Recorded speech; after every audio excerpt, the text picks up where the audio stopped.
নমস্কাৰ আপুনি চাই আছে দ্য মৰ্নিং শ্ব মই জয়ন্ত মাধৱ গোস্বামী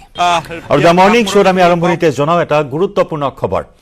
অচিৰেই ঘোষণা হোৱাৰ সম্ভাৱনা তৃতীয় বৰ্গ নিযুক্তি পৰীক্ষাৰ ফলাফল নৱেম্বৰৰ প্ৰথম সপ্তাহত ঘোষণা হোৱাৰ কথা ঘোষণা কৰিছিল মুখ্যমন্ত্ৰী ডক্টৰ হিমন্ত বিশ্ব শৰ্মাই আৰু ইতিমধ্যে উৎকণ্ঠা বৃদ্ধি পাইছে পৰীক্ষাৰ্থীসকলৰ মাজত দুই এদিনৰ ভিতৰতে ঘোষণা হোৱাৰ সম্ভাৱনা আছে ফলাফল ১৩,০০০ তৃতীয় বৰ্গৰ পদৰ বাবে অনুষ্ঠিত হৈছিল নিযুক্তি পৰীক্ষা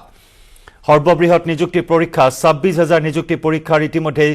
চতুৰ্থ বৰ্গৰ পৰীক্ষাৰ ফলাফল ঘোষণা কৰা হৈছে আৰু ঠিক তেনেদৰে নৱেম্বৰৰ পহিলা সপ্তাহতেই তৃতীয় বৰ্গৰ ফলাফল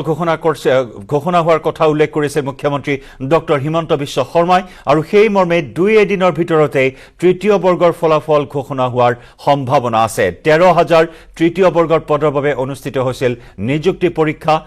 যোৱা ২১ আগষ্ট ২৮ আগষ্টত অনুষ্ঠিত হৈছিল তৃতীয় বৰ্গ আৰু চতুৰ্থ বৰ্গৰ বাবে নিযুক্তি পৰীক্ষা চতুৰ্থ বৰ্গৰ ফলাফল ঘোষণা কৰা হ'ল আৰু তাৰ পিছত এতিয়া তৃতীয় বৰ্গৰ ফলাফল ঘোষণা কৰাৰ পথত দুই এদিনৰ ভিতৰতে ফলাফল ঘোষণা কৰাৰ সম্ভাৱনা আছে যাৰ বাবে এই মুহূৰ্তত চাকৰি প্ৰত্যাশীসকলৰ মাজত যথেষ্ট উৎকণ্ঠাই বিৰাজ কৰিছে